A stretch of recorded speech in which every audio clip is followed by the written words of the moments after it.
Further asked later, and it was just extraterrestrials who were taking soil samples. If you're a good geologist or a good scientist, you want to know what's happening to planet Earth. We're going through a tremendous change on this planet. Again, that's I don't know how many is aboard that craft, 5 or more people. Their motherships, if you want to call them that, if they need them, can be huge. How many of you have been out looking at the stars recently, and looking at the stars that strobe red, blue, and green? Stars do not strobe. These are huge spacecraft. This planet Earth is a what we call the show that's going on in the universe. What they're trying to do is figure out if we will wake up to change the ending of the story that's being written for us. And that's what it is. Now, this particular shot, as you can see the sun gleaming off the side of the craft.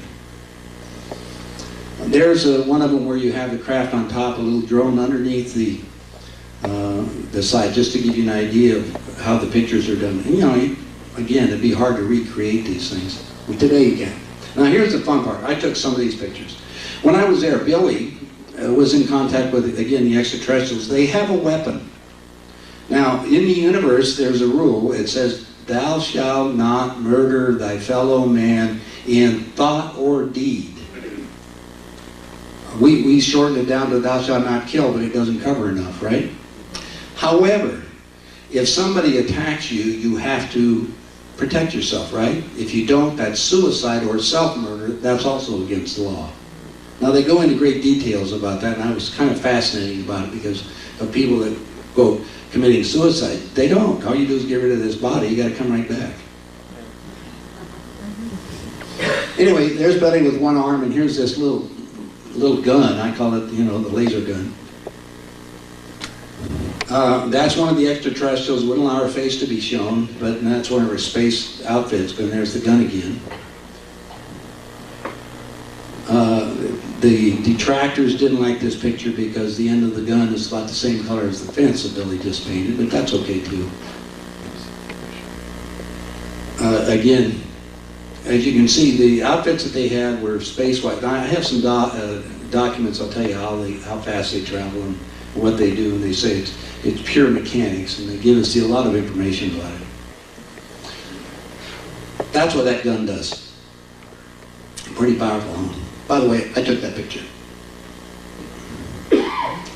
I was allowed to take 3 pictures. However, I fudged. The 4th picture I took was on us. They had a limb that was about 30 foot up, and I thought, you know, that's pretty good, Billy. This was straight across, but this limb was up there. I'll get a picture of that. The 4th picture didn't come out. I had a full row with 36 film, 36 film. And number 21, 22, and 23 are perfect, and 24 is totally blank. Another universal law. Yeah, better listen to it. Well, and then my friend, Dr. Jim Deerdorf, he's a professor at the University of Oregon, an astrophysicist. He went over there, and he got permission to take pictures, and he did exactly what I did. But on the 4th picture, his camera jammed. This is just to get you involved in understanding there's playing with things that are a lot different. See that? So that's just, all I'm doing is to show you the capabilities they have, and they have many, if you want to call it weapons, but they're all used in defense. Again, they have to follow the same rules. What we put out, we're going to get back at some point. Now they land, they cause, if you look carefully at these patterns in the grass, 2 of them are going one way and the other one's going the other way. That led to me saying, well, wait a minute, if it's doing that, then they're setting up some kind of frequency pattern that's totally different. So I'm going to show you some more things, because that's how we put together a little magnetic motor that runs without wires. Now, you've all heard of the crop circles. Crop circles have 2 purposes. One, to make you ponder that there's something else going on this planet. The other thing is the extraterrestrials have been given permission to stabilize the planet. The planet is due to flip on its axis about the year 2012. So the purpose of they have the twofold thing is they are at certain power points throughout the planet, they're in every country, and that is to basically keep us in balance prior to this supposedly flip. Again, hoping that we will wake up and we have the ability to change it. We, all of us, you and everybody that's here. happens is the grass dies out, see it? Comes back the next year about twice as thick. That's landing, this particular spacecraft, I'm going to show you real close-ups in a second. It lands, the power just melted all the snow. That's again in the back, or the front yard of Billy's house. That's Billy's house in the background. He has Dobermans and also peacocks, because they make a lot of noise to keep all the strangers away. These pictures you will not see. I got these abilities, I figured they were the most important pictures on the whole thing that he had over there. The ability for the spacecraft to go between here and other planets is they basically convert all matter to light. Remember talking about going to the light? Well, take a look at this. You're taking a look at a light, you're looking at a spacecraft that is not quite physical. You see it start to form? See it again? Incredible? That's what you are, a hologram of condensed light. That's Billy in the middle of this energy stream they put around it to give you an idea. Again, Billy's house. I want one of these. In fact, I told him, I said, I want to write for this. Now, a couple things that I found was interesting about this. There we go. See right there? There's a gap in there. Now that was kind of strange to me, except I started figuring out, by using some of the information I had, they're setting up a field using magnetics. See this? So what we did is we created a magnetic field, basically a horseshoe magnet. All the poles, north side and all on the south side, but we left the gap, like this here, and that's what I'm going to show you in a little while. By doing that, we created a continuous motion of magnetism that is always out of balance. So it's always looking to cause some kind of motion to happen. Does that make sense to you? Well, we did it.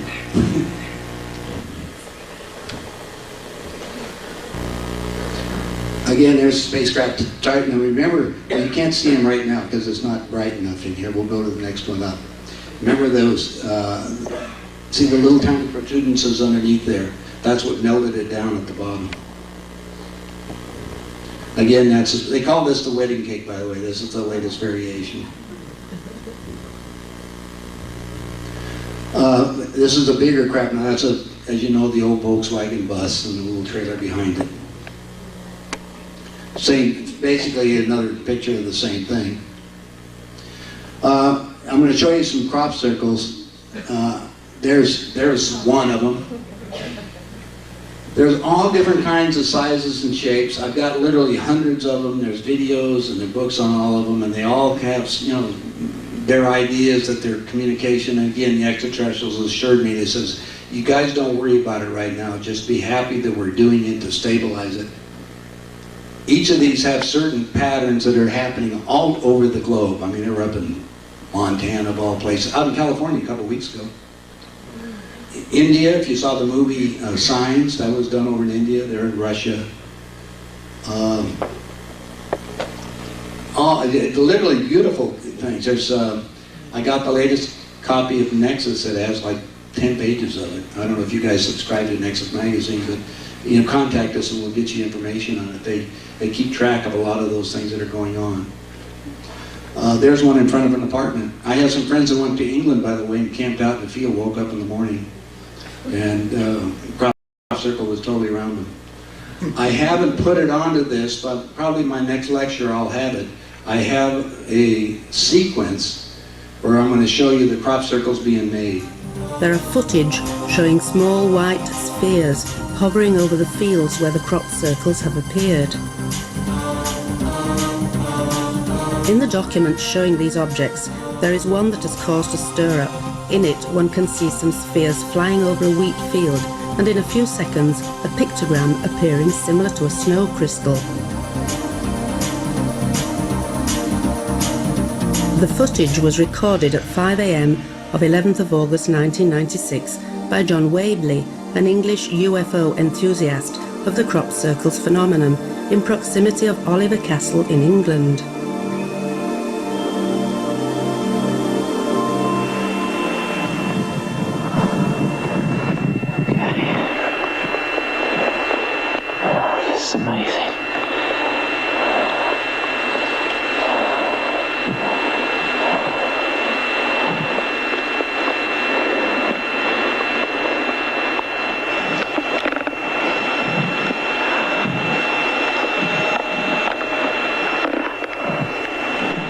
Numerous controversies have been raised concerning the authenticity of the footage.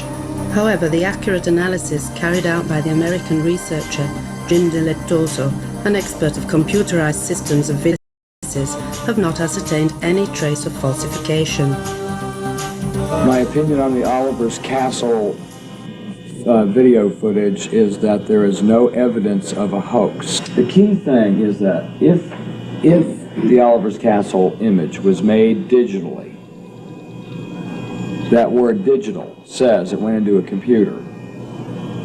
In the vertical interval signal of the copy that we have, there is no evidence that it was ever digital format.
One can see some spheres flying over a wheat field, and in a few seconds, a pictogram appearing similar to a snow crystal. The footage was recorded at 5 a.m. of 11th of August 1996 by John Wabley, an English UFO enthusiast of the crop circles phenomenon in proximity of Oliver Castle in England.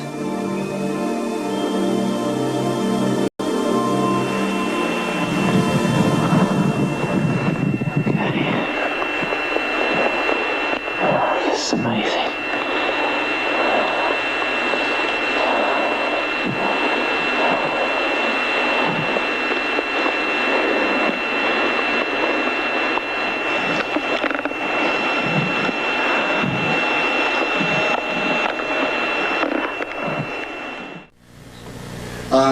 Obviously, the handbook is where most of you people should have it. I'm sorry you don't have it. The ones are going to do it. This handbook came about because 4.5 years ago I was in Las Vegas. I got a divorce from my wife after what, because we got attacked by everybody. Somebody wants to know about what's going on, how to divide people. I kept bringing my wife in and have her go through depositions, and that was an emotional thing that she just couldn't take, and it was smarter that we just departed and got away from the fire that I was taking. Because I really step on a lot of toes. Anyway, 4.5 years ago, when I was in Las Vegas, the extraterrestrials contacted me again and said, George, you're going to remind you of your agreement to publish the information. You're running out of time. And I said, okay. And they said, we want you away from Las Vegas.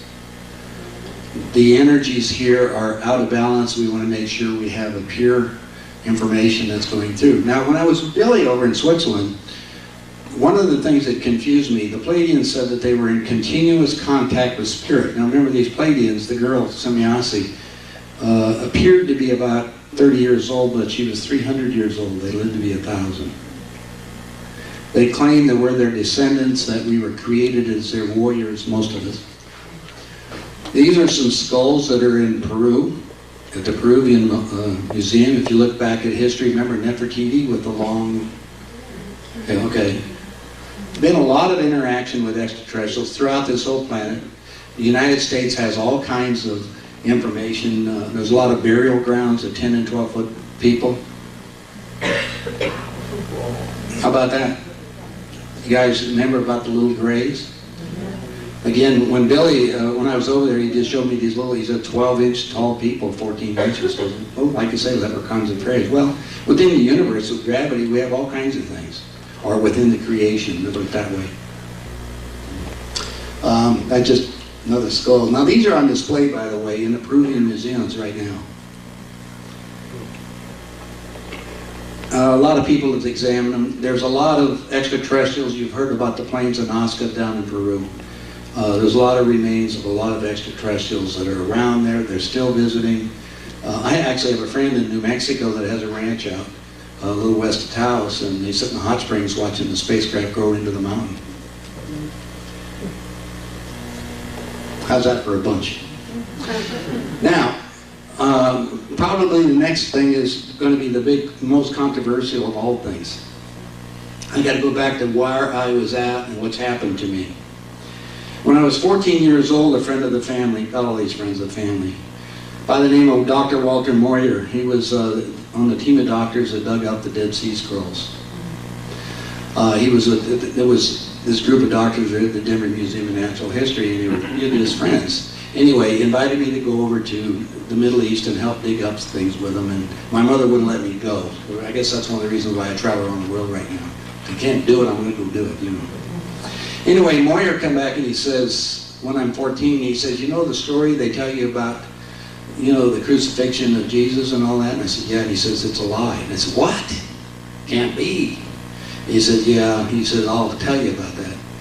He says, at that time, they were crucifying everybody. And everybody didn't die. And he said, but they didn't know what to do with him. By the way, his name wasn't Jesus, it was, and I'll show you in a few minutes. Jesus was a nickname given to him by Saul of Tarsus, who changed his name to Paul, who was responsible for most of the New Testament, just so you know. Anyway, when I was with Billy, Billy handed me this document called the Talmud, or the Teachings of Emanuel. Emanuel.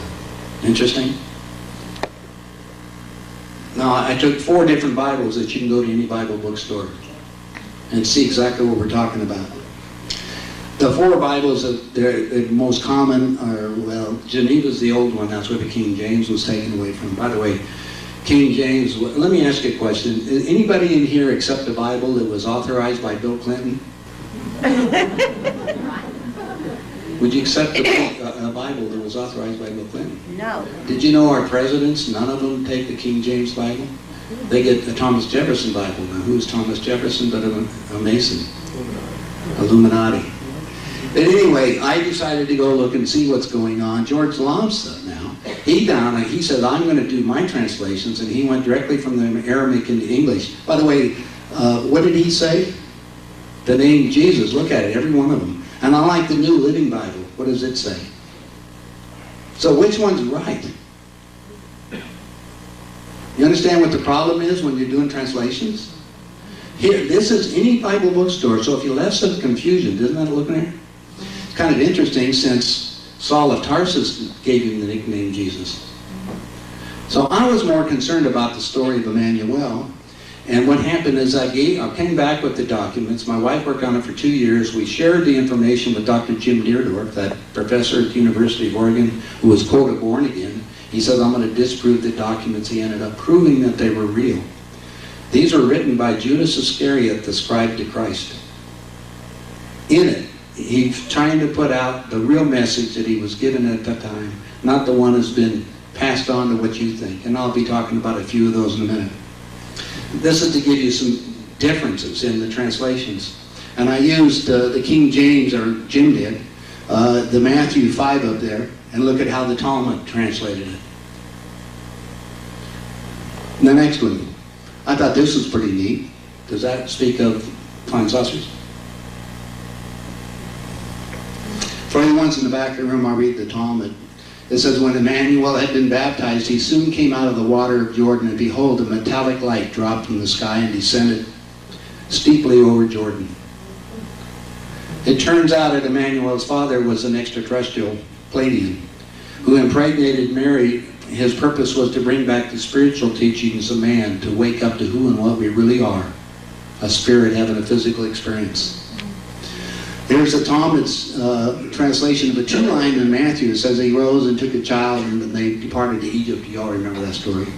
Anyway, in the Talmud it says, Joseph rose and took the young child, his mother, and escaped of celestial son Gabriel. Does it make sense? The logic of this is incredible.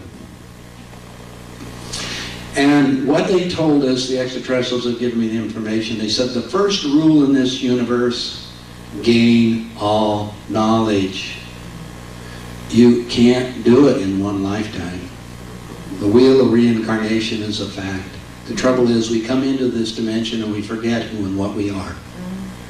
Anyway, the Talmud said that's Emanuel, a prophet who brings teachings of wisdom. He's trying to wake you up. Remember what Christ said? What I do, you can do, and even greater. Also said, what you sow, you shall reap. True. That's the book, the Talmud. It's been out of print for about 4 months. I have orders on it. They keep promising me delivery. It may come in the next 3 weeks, as they're telling me, so you can have it. What I call the authorized, agreed version by Billy. Billy and I have a little bit of problem about this. I don't know how you can copyright documents that were 2,000 years ago. Unless you were there. Well, he even didn't have copyright, let's put it that way. Well, when we come back, the argument was that we, in order to print the book, we had to do his translation, the Schweizer Deutsch, or High German, on one page, and then do the English on the other. So that's where you get it.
The next thing I'm going to show you, these are what we call monolithic domes. Now, as a builder, I spent an afternoon with a guy by the name of Bucky Fuller. Remember him? Also called Buckminster Fuller. Bucky and I were arguing about we argued. I told him his geodesic was a piece of junk. And the reason is, as a builder, the worst place that I have in building any kind of project is the seams. Remember? You go look at these beautiful windows over here. Where the seams are is where your leakage is. And that's the hardest thing to seal up. So anyway, I told Bucky we have to do a one-form flow. And a couple of guys, and a bunch of potato growers up in Idaho, David South, were building underground potato storage when the foam started coming out. Remember all the foam stuff? And they decided they're going to start building houses of them, and they got these balloon material. They blew up a balloon. Now, I'm one of these people to find out for sure, so you're going to see. I went down there, and I built one. Actually, I built 4 of them since then. This is the only dwelling that will probably withstand what's coming up. From the extraterrestrial position, they're saying because of what we're changing, and I'm going to explain a little bit of this in a few minutes, the atmosphere, that didn't come out very well. That's inside the dome looking up. That's me. As you can see, we just got to finish spraying the equipment. You hold the window in place and then you spray the foam and the concrete around it. That's a little pump. It's called a Target pump. It's a little concrete pump. Now, any of you guys can build them. It's a 9 parts concrete to 1 of sand. It comes out and it sets up with the reinforced steel about 2,000 psi. It'll withstand winds of 400 to 500 miles an hour. There's nothing that I built prior to these domes that will do that. I mean, I got some. You go down to Phoenix right now on Central Avenue. I built an upside-down pyramid. It won't, and it's all steel. You know, it won't make it. They're making, these are office buildings, they're making churches out of them. That's inside of a school. They're the only dome, actually in Florida when we just had all this stuff, the only dwellings that withstood all the winds were the domes. In, I think it's North Carolina, they have a place called Eye of the Storm. It was a direct hit of the hurricane. You're all familiar with what's going on from that up to a point. This is just to give you an idea. Now the guys that become really sophisticated and creative as far as doing interior design, and I really like some of them now, that's the reinforced steel. I've been talking with steel people about changing the patterns on that to make a little bit more sense so we can have the energy conference and also set up a bunch of pyramids or diamonds in order to keep the energy. By the way, these units, because of the steel and the configuration, keeps out all the outside bombardment. You talk about doing meditation. Wow. There's a friend, I was with him last Friday. I brought him down, taught him how to do all that. He's living out there, by the way, about 1.5 miles from Mark Bell. Again, these are just some huge buildings. They build them as, people are building them as hotels and places too, so they're just everywhere. Okay, with that, let's turn the lights back on. I'll get it later. Okay, now I'm going to share with you a little bit else of what I found, what we're doing to ourselves. We are doing everything to ourselves. Remember the old law, what you put out, you're